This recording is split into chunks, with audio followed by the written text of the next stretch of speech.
Okay, welcome to episode 4, As Real as It Gets. I just got out of the hospital. Okay, just got out of the hospital. Um, and it's, I was at McNeil Hospital in Chicago for a week. And I was in Holmes Regional Hospital in Florida for 10 days. Just got out today. So I'm going to bring you all up to speed on what's going on. When I did the pilot episode for this channel, I remember thinking out loud that if I were in a car accident, would I upload that? And I said, sure, of course, as long as there was nothing gory, no blood and stuff like that. Yes, I would definitely upload it, because the whole point is to have you guys come along with me and see what I do and share my adventures with you guys. Well, I think you can tell from episode 1, things got off to an interesting start right away. But anyone who knows me saw me in the hospital and said, there goes Dave again. People probably assume that I have the hospital equivalent of freaking flyer miles. Seriously, for as many times and all the things. I mean, I've broken bones so many times, I can't even count. It got to the point where I'd break bones and I set them myself. Honest to God, broke my left elbow, I set that myself. It was, why bother the doctor? He's got more important people to take care of. So I have a long history of just through daredevil bullcrap, most of the time. But this is different. This is very, very different. So in order to really give you the full, I'll give you the full story. We have to go back. Back in July, I decided I needed to lose weight because, I weighed about 182, 183. My blood pressure was through the roof, even though I live a very active lifestyle. I set as a goal to go down to 150. It took me about 3.5, 4 months to get to 150, but I did it. In fact, got a little too low, got to 148, brought it up to 152, so full control of my weight. So my weight loss was definitely not a symptom. I worked hard for that, okay? That was not easy at all. I worked hard for that. So that was not a symptom. And but the first symptom was around August. Again, I ride my mountain bike a lot. 10 miles that's nothing for me. 15 miles is more or less, 12 to 15 miles is more or less a typical bike run for me. But I noticed Florida's very flat. But I noticed when I'd be going up hills like overpasses, those bridges, I'd be huffing and puffing to get to the top. That was kind of weird for someone who rides as long and as hard as I do. Because I'll do 10 miles in 50 minutes, right? Which averages out to 12 miles an hour. 12 miles an hour over a 10-mile run as average, with bursts of up to 15 miles an hour. So I am an avid cyclist. So that was the first clue, the first symptom. I put a no to that, but didn't think much of it. The second symptom is around September, October, maybe. I developed this random cough, and you'll see me coughing from time to time. It's very random. And because I was living in an environment with lots of animals, dogs, a cat, birds, and a lot of dander in the air, plus a lot of secondhand smoke, I figured these irritants were causing the cough. So again, I made a mental note, but didn't think anything of it. And as you guys know, I've been all over the country, driving, having a great time, really having a wonderful time. So I left Florida as the first of 3 storms, those 3 storms back to back that knocked out Texas. I drove through that storm to deliver 2 puppies to Chicago. Most of you know that from if you're watching the channel. Made a successful delivery, spent the night, relaxed, had a great, I was very rested. The next day, I was going to head out and just got knocked down. Stepped out of the truck, got the wind knocked out of me. And honestly, this was one of those situations where I knew if I didn't call 911, I was going to die. There was absolutely no doubt in my mind. If I had waited another minute, I would have passed out and I'd not be making videos anymore. Well, I might. We talked about this. I'd find a way. I don't know. Whatever. So anyway, so the ambulance came, they got me in the vehicle, everything was fine. Once I got the oxygen on, everything got stabilized. I was feeling much better. I was cracking jokes with the guys, gave them my business card, told them about my business. I mean, because that's what I do, right? And got to the hospital, and you know, they waited for a while. They put me in a room. There was definitely a sense of urgency, no doubt about that. But I knew once the paramedics got to me, I knew I would live. I mean, that was it. I was like, okay, cool, we're good. Now it's all on them. All I have to do is enjoy the ride, right? Which I did. I did enjoy the ride. So, in the spirit of enjoying the ride, I'm in the hospital, got nothing better to do. I have to take this. You want to hear this call? Let's take this call. Call from Liz in case management. Hi, Liz. Hi, Mr. Pierre. I didn't want you to think I forgot about you. Oh, no. So Yeah, no, I wouldn't think that. I would never think that. You guys are Okay, amazing. so I have talked with my director. I can't get home health care to see you tomorrow, but I'm working on getting you to the IR department tomorrow, the interventional radiology, for somebody to teach you everything and to do the drainage. Awesome. I actually So prefer that. I don't have an answer tonight because we have to wait until tomorrow to speak to the physician's assistant that will be there tomorrow. But I plan on working on it first thing in the morning at 7 a.m. when I get there. Oh, you're And then amazing. I will have an answer to you by 10 o'clock tomorrow on what we're going to do. Whether or not I have you come into IR to do it as an outpatient. Worst case scenario, we would have you come into the ER just as a quick visit Okay. to get drained. And then we would have you set up for Monday for home health care. Okay. No, that's actually perfect. Not a problem. In fact, I have a doctor's appointment at 8 o'clock tomorrow. I mean, I guess they gave me a referral for not for. I don't. Who is it with? I don't remember her name. I'd have to find the paperwork. I can definitely send that over to you if you want. Well, I'm just curious if they're is it primary care or what kind of doctor it is that you're going to see? I think it's just so that an added resource in case I might need it, but they want me in her system because these folks at BHA, I mean, they pulled out all the stops for me, and they are so sorry that they can't do it, the drainage, but they are looking at their resources as well. So there's some paperwork to sign up, I guess, just to make sure that they have me covered should I need anything, just to put me in their system. Okay, good. Yeah. Good. Okay, so I will touch bases with you tomorrow in the morning once I get a hold of the interventional radiology department to determine which route we're going to go. And then I also have home health care in the background helping us, and I'm trying to get somebody that can come and teach you. I know it's kind of in a weird spot and it's going to be a lot of teaching, but somebody that can teach you but also still continue to drain you. Okay. So that eventually you'd be able to do it on your own. Sounds good. I like that. Okay? Okay. So I will talk to you in the morning, and I will have for sure which way we're going to go tomorrow morning. Not a problem at all. Liz, you are awesome. Thank you for all that you do. Thank you, Mr. Pierre. All right. Not a problem. Have a good Bye-bye. evening. Bye-bye. You too. Bye-bye.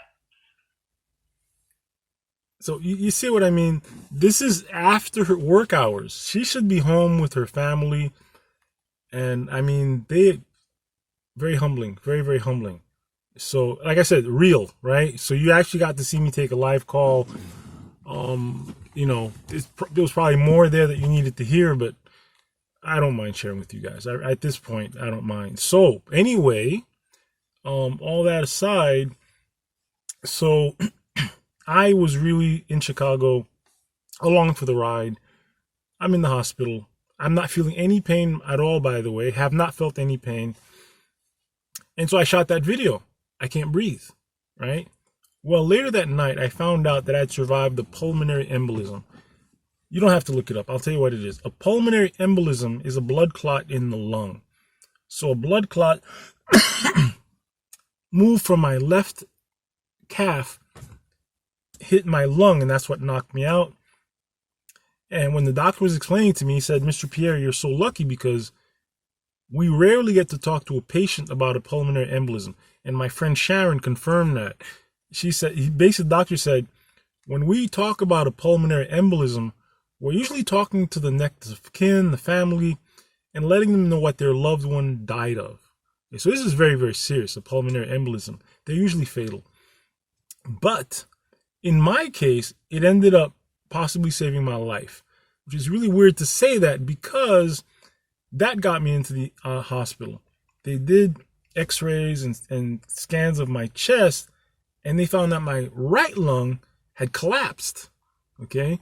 And in the place of my lung, right, there was 2 liters, like imagine a 2-liter bottle of Coke, of fluid, which they drained out. And they also saw that my lymph nodes were inflamed, which is never a good thing. So I am very lucky that I made it to the hospital, but it took a pulmonary embolism to get me to the hospital. It gets more interesting, right? If that's, let me turn the light on. It gets more interesting, if that's appropriate to say. It's appropriate. It definitely more interesting. Anyway, I was in McNeil Hospital in Chicago for 1 week through the second storm. Got out of the hospital and drove with heat, thank God. Drove through the third storm down to Florida. It took me 4 days because I was so exhausted. I would drive for 2-3 hours, stop, sleep for 2-3 hours with the heat on. But let me tell you, when it's like in the teens outside, even with heat on, it's freaking cold. My toes were freezing. I mean, I fought to get back home. It took me 4 days. When I finally got to Tennessee, I saw grass and I stopped. I almost cried. I spent the night in Tennessee and hung out the next day because, again, I was so tired, just getting my strength back up. Got back on the road, made it to Kissimmee, spent 2 nights in Kissimmee, and then I realized, no, I need to go back to the hospital. So I drove home, picked up my mail, and went straight to Holmes Regional Hospital in Melbourne, Florida. I can't say enough great things about that place. That's where my mom was as well when she had her cancer. And so here's the deal. I have a pulmonary embolism in my left lung. That's not going anywhere anytime soon.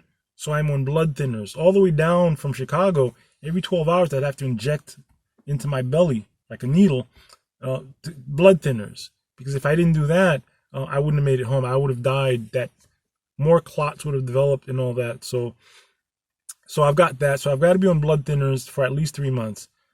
But that's actually kind of minor, actually, because and here's my diagnosis. I have stage 4 lung cancer. It has spread to my lymphatic system. It is in my entire body, and it is inoperable. Okay, I'm going to let that sink in. If you want to stop and rewind to make sure you heard right, because I'm not going to repeat it, okay? You heard it, okay? Now, I think that's extremely clear. If you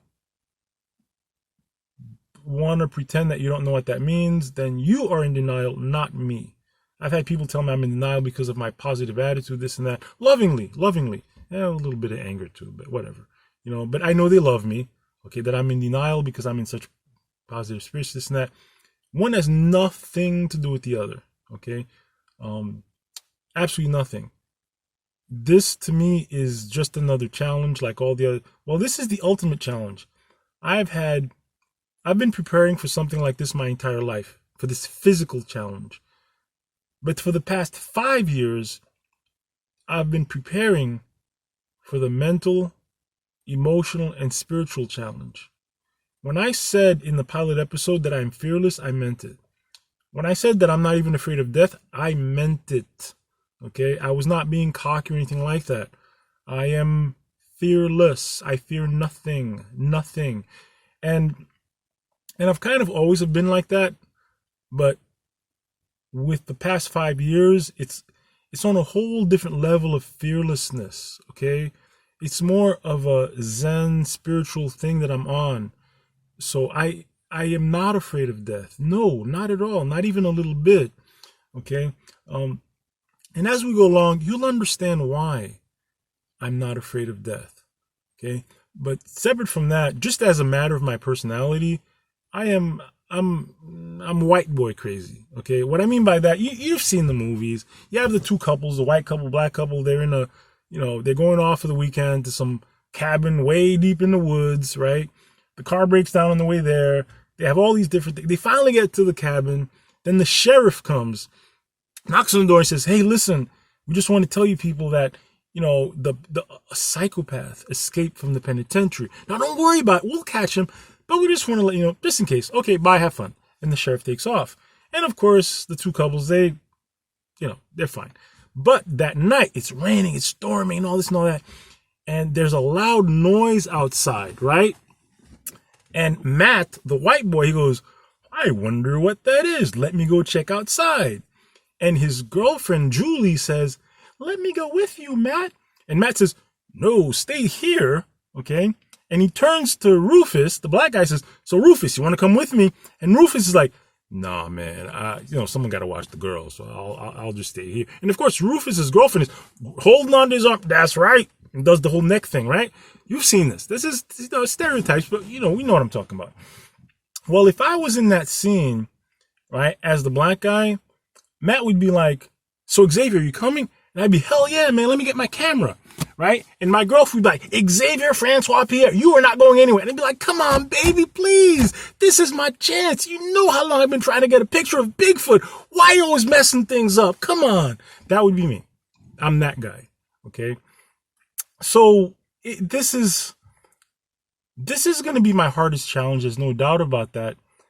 But the hardest part of it is going to be finding a way to convey to each and every one of you guys that, I don't know how to say it. First of all, each and every one of you is unique.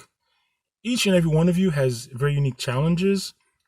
And I look forward to having quality one-on-one time, private conversations with as many of you as possible. I've already had, a couple dozen private conversations one-on-one, and overwhelmingly, the way it goes is I see the name on the caller ID, I answer the phone, "Hey, so-and-so, how you doing?"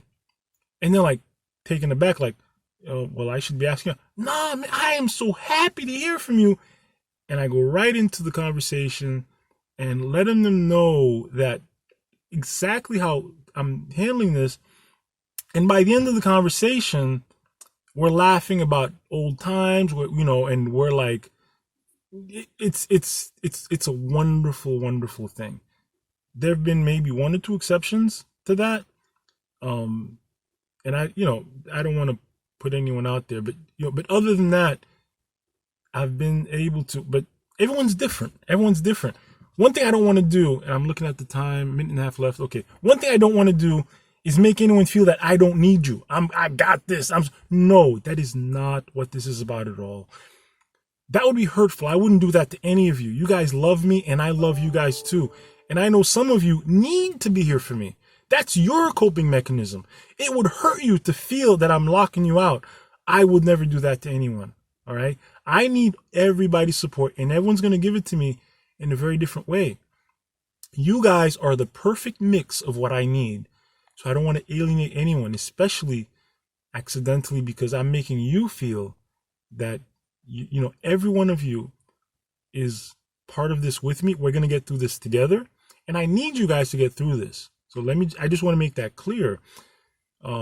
So anyway, now, I got to keep this video short. I'm going to keep talking. If it just ends abruptly, well, no, I don't want to do that. Let me end. I'm going to keep the channel going. Obviously, going to take a very different direction than what I thought. But we are going, this is going to be an amazing ride. Okay. All my life has been like this incredible movie. And I've been so privileged to have a front row seat. All these different things that I've been through, all the different times that death has been like at my door, And people who know me know exactly. Everyone out there that knows me knows at least 2 times or 3 times that I should have died but didn't. Okay? And if you all compared notes, you'd realize that actually it was more like, because there's times this person knows that that person does know about, and it's more like 6 or 7 times. Okay? And then there's the times that you guys don't know about that would totally blow your socks off if you even knew, because it is so much more extraordinary and miraculous than anything you guys know about. Seriously. I'm talking scientists have looked at me and said that I should donate my blood to science. I would never make something like that up. I never would. Okay? So I'm a walking miracle many times over. Okay? If a cat has 9 lives, well, I don't know. I might have one left in my pocket, but I'm not a cat, you see. I am not a cat, so I don't limit myself to 9 lives. All that to say, I have no idea what's going to happen. I just know that it's going to be blessings for everyone. I want you to be part of it. I want to share it with you guys as I go on this journey. And I am not special. Okay, this confidence that I have, this peace that I have, it's not confidence, it's peace. Anyone can have this peace. Fear of death is ridiculous. No one out there can give me one logical reason why you should be afraid of death. You can give me emotional reasons, but not one logical reason. And yet people are afraid of death. It's the one thing that you're guaranteed is going to happen. And many people are afraid of it. I'd like to help you get past that. I don't mean to be a daredevil. I don't mean to have I mean to be able to live at peace. I have spent the last 5 years preparing myself to weather any storm. Any storm. And what I've learned over the past 5 years, I wish I could give it to you in one short video. It's going to take more than that. But I'm totally dedicated, whatever time I have left. Okay, because this looks like it may be my last race. I'm hoping it's a marathon because I was always better at cross-country running. But it might be a sprint. We don't know yet. Okay, doctors need to do more tests to determine the best course of treatment. But whether it's a sprint or a marathon, when I cross that finish line, I will be a winner. Okay, but like I said, there's nothing. I want to share with you what I've learned, my experience, my strength, and my hope. And I want to give each and every one of you the opportunity to know for yourself by talking on the phone that I'm good in terms of, like I said, I would like what any father would like, but I'm ready for whichever outcome. But in the meantime, I plan to make the best of every minute. I'm going to continue living my life to the hilt, just like I've been doing. There is nothing I'm going to do different now that I have this diagnosis. What am I going to do? Go to Disney? Been there. I mean, I was already living the life of my dreams, and I want to get back to doing that as quickly as possible. Of course, there are going to be financial challenges, absolutely, but more importantly, some physical challenges. I get that. I may not be able to go on some of these longer trips, but we will see. We will see. But again, the channel, I think there's actually a bit more of an urgency on my part to share what I've been learning and doing for the past 5 years so that you guys can understand. And, this is a wake-up call. Not for me, but for you, okay? If you are now contemplating your mortality, good. I've been doing that for 5 years, okay? I think about death every single day. Why? Because it makes me appreciate life more. I wake up every day. I might die today, so I'd better enjoy it. And it's worked out really, really well for me, all right? Anyway, this has been a long video. Go ahead and post your questions. Please bear in mind, this is a public video. At some point, my children are going to see this, my 2 little ones.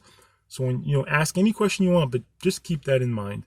Other than that, ask any question you want, post anything you want, and I will answer everyone. And of course, pick up the phone, call me. I'm here.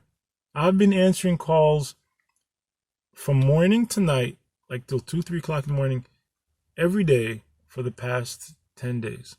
Well, I lose track of days, but that's basically what I've been doing in the hospital, is taking calls all day long and talking to people and making sure that they are okay. Making sure that they understand that, it is good with my soul. Seriously. Okay. And also, just really, really bonding with the hospital staff. The things that they say about me, like they've never met a patient like me, and it's like, oh, please stop.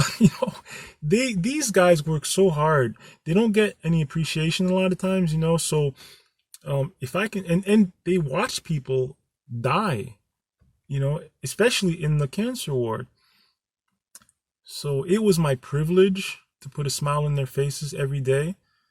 Whether it was the cleaning lady, Rita was so sweet. She would come in, this little lady from Panama, and I recognized her because 5 years ago, she was cleaning my mom's room, and she would come in with this big, bright smile. Even through her mask, I could see Rita's smile. And she's from Panama. She'd come in, good morning, Mr. Xavier. How are you? How'd you doing? How'd you doing today? That is how I would start my morning. How could I not smile at something like that and be inspired to, ask about her family, how she's doing? And I got a chance to spend quality time with each and every member of the staff. Got some funny stories too. Seriously, some really funny stuff. But anyway, this has been a long video. And I mean, it is what it is. But I look forward to talking to you guys real soon. Take care. Peace and love.